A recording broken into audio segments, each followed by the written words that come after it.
Hi everybody, this is THP with a review for Moero Crystal H on Nintendo Switch. TLDR, if you've played a Moero Chronicle, then you've already played this one. It's literally a copy-paste of the previous game, but with different characters and dungeons. And also, it somehow runs worse than its predecessor, which I find really strange. It's still just as fun as the last one, I liked it, but it doesn't necessarily fix any of the problems that I had with the previous game, or expand on anything, or improve anything. It's just kind of a strangely stagnant kind of game that sort of rolls off of the success of the last one. It doesn't really do much of anything other than to just be like the other one. So if you enjoyed Moero Chronicle, then you'll have fun with this one just fine. However, don't expect anything beyond just more of the same. And now the full review. I was really excited to get an early copy of Moero Crystal H since I loved the previous game Moero Chronicles. I had played that game since back when it came out on PlayStation Vita, back when it was only in Japan and all you could do was to import an Asia copy that had English subtitles on it.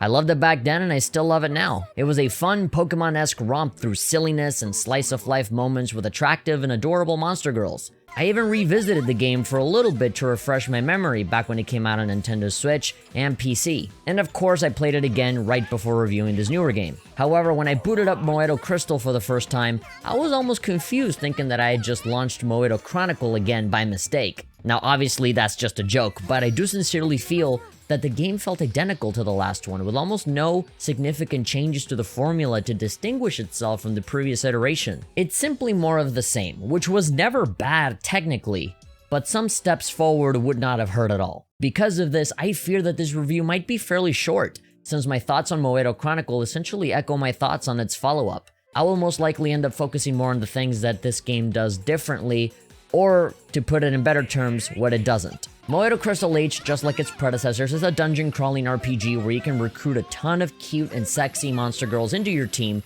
that you can then socialize with and level up in various ways. It's fun to explore dungeons and finding a ton of them along the way, with really crazy and unique worlds like a Toyland and a casino world.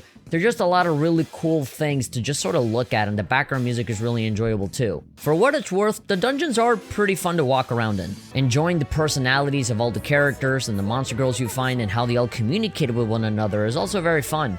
Most of the monster girls you find tend to be more interesting than the main cast, funnily enough. Speaking of the main cast, let's talk about the protagonist. The protagonist this time around is named Xenox, whose appearance and name both come off as some sort of villain, almost like an emo kind of type of character, which sort of made me believe that, oh, you know, this protagonist is super different. He's not going to be like some weird cringe lord or whatever like in the previous game. He's going to be like a more rough and tough kind of guy. But no, it's totally far from that. He looks a bit intimidating, but he is actually the nicest and most normal guy out of all normal guys. If there was an award for being the most average and most whatever person ever, Xenox would win by a landslide. Even with that said, he is already miles better than the pathetic loser that was Io in the previous game. However, one advantage that Io had over Xenox is that he at least had some sort of internal conflict going on and had a much better reason to go off on the adventure that he does.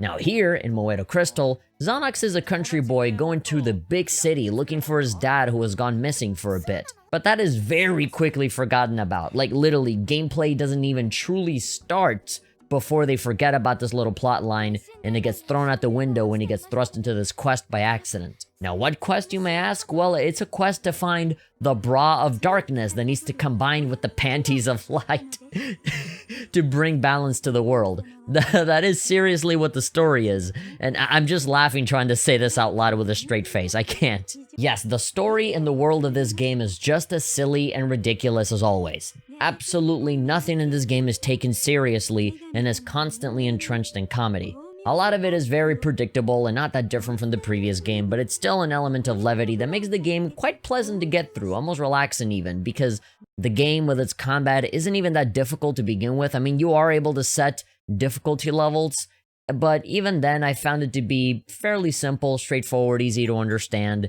You're not going to have a super tough time with this game. There will be some moments where the enemies just like boost themselves up in level and become almost impossible to defeat, but eventually with a bit of grinding and upgrading and all that stuff, if you know what you're doing, it should be a bit of a breeze. Now, speaking of comedy, or a lack thereof, Otan is back, that pink pervy seal from the previous game. voiced by Tomokazu Sugita yet again, one of my favorite voice actors, and now with the addition of a dark version of him called Dark Otonias.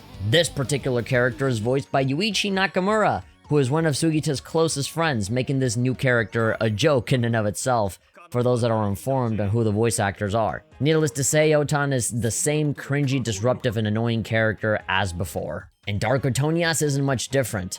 As expected, most of the fun will come from the monster girls in situations that have nothing to do with the main story at all, so we'll just leave that at that. Capturing monster girls is the same as before. You get them into a boss fight, you tear their clothes off by finding a weakness on all of their different body parts, and then do a scratching minigame to fully get them to join your side. This scratching minigame is identical to the last one in that it can range from easy and fast or infuriating after a ton of tries trying to find that sweet spot with no results. It is especially difficult when you play this on television with a Pro Controller or the Joy-Cons, where you use this really crappy cursor that moves like absolute ass. The best way for you to do this is to take it out of the dock and use the touchscreen on the Switch to just point at stuff with your finger. It is so much better, faster, and efficient that way. Screw that cursor, I hate it. Now, the game does try to relieve the scratching minigame of its shortcomings by creating a special crystal item that seals the monster girls inside of it. That way, you can skip the scratching minigame and save it for later on a training ground, with the crystal acting like a literal Pokeball that catches monsters. Now, this sounds fine on paper,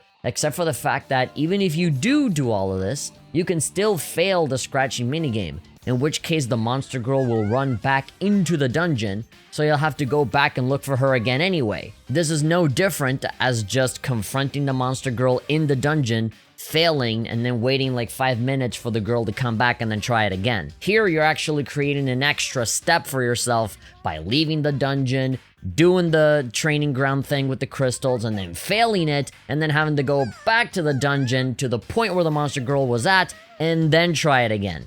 It's a lot better for you to just fail it, walk around a little bit, try it again, right there while you're in the dungeon. It's a complete waste of time that adds just so much more work to something that didn't really need it. You can just get all of that scratching stuff right then and there. There's absolutely no reason for you to ever buy one of these super duper expensive crystals.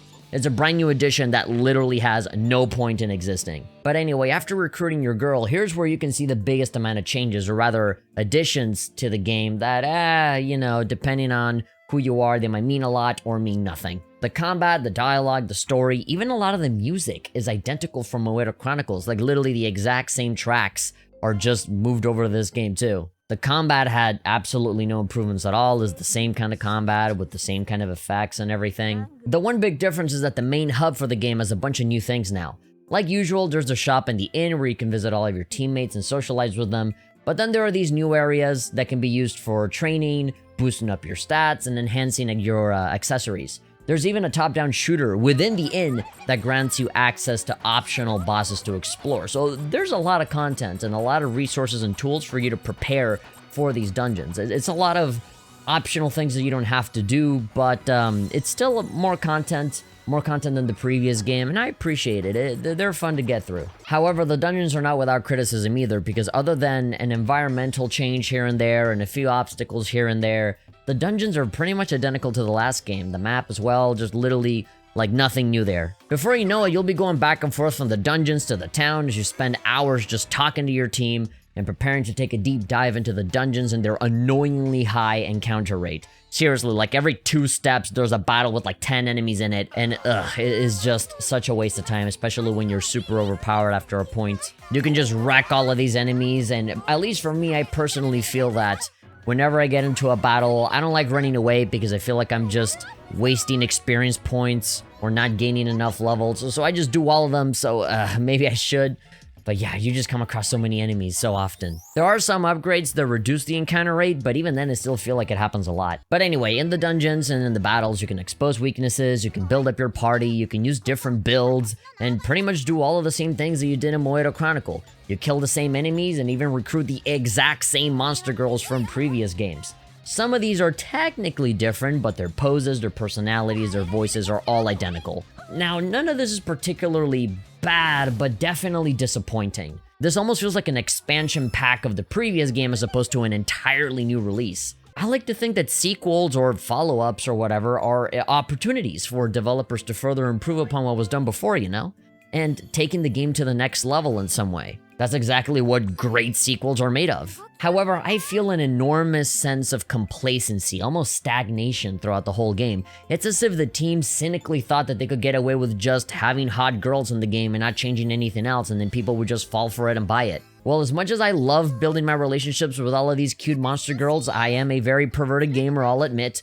Still, I do like playing good games, and I would have appreciated more new things than just more of the same stuff. It even has a lot of the same girls in it. This game is still good, technically, and it's still fun to play, technically, especially when you play it in, you know, tablet mode where you have the touchscreen and stuff. It's fun. I'm still just as addicted as I was before. And there's even more content now with all of these extra dungeons and stuff, but the only reason for why this game is good is because the previous one was good, not because this one is good on its own. There's literally nothing here that gives Moero Crystal an identity of its own, and that's the big problem. The ultimate summary for this game is like, hey, it's like the other one, which was good, so this one's good too, I guess. And so if you like the other one, then yeah, knock yourself out. Is both a compliment and an insult, I guess. If there is anything else that truly baffles me about the copied homework that is Moero Crystal, is that this game somehow runs much worse than its predecessor, specifically in the menus. The combat and everything, all of that is fine, that runs well, but it's when you pause the game and you look at your items, your stats and everything, that's where it all falls apart, because all the menus are slow and run at a terrible frame rate. It's so strangely slow and clumsy. The sound effects of your movements within these menus are delayed by a lot. Like when you heal a character, you can see the effect of the healing, but the sound effect doesn't come until like 2 seconds later. And every press of the button just has the game sort of chug, and you have to wait for something to happen for an uncomfortably long amount of time. I feel like the game is gonna crash at any moment. This is in stark contrast to Moero Chronicle, the previous game, a much older game that has menus that run at 60 frames per second, and they are very fast and responsive. Pausing the game to heal your character or simply looking at their information is always a chore to get through. It's so slow. And as I said before, this game is literally a Super Smash Bros. Echo Fighter of Moero Chronicle, so I don't understand what is different here that makes these menus run so slow, and by extension making the game less fun to play. I don't know. I am reviewing the Nintendo Switch version right now. Maybe it runs super well on PC, I don't know, but the Nintendo Switch version of Moero Chronicle runs great, and this Nintendo Switch version of Moero Crystal doesn't run as great, so, you know, what's going on? But anyway, in conclusion, if you have already played Moero Chronicles, and I know I've said this a million times, but if you enjoyed that game, then you have already played this. Like, literally, you don't have to play this game to say that you've played it, as long as you played the previous one. And somehow, this game is slightly worse because they managed to make it run a little slower and worse and put even less of an effort into improving any parts of it. They didn't change the combat at all, they didn't change the way that you capture the girls, the relationships are the same, the way that they progress are the same. The dialogue and the overall tone is the same. The graphics, the visual novel stuff, the level of quality in the dialogue and the comedy, it's all the same. Everything is just so tragically identical. It simply does nothing to distinguish itself in any way to its predecessor, which I find really sad when there were many opportunities here to elevate itself into something truly great. But hey, I mean, it's still fun, so, you know, you can't really call this game bad, but gosh, this could have been a totally different game that could have been so much better, but it's good, I guess, but just, it's not what it could have been. Absolutely.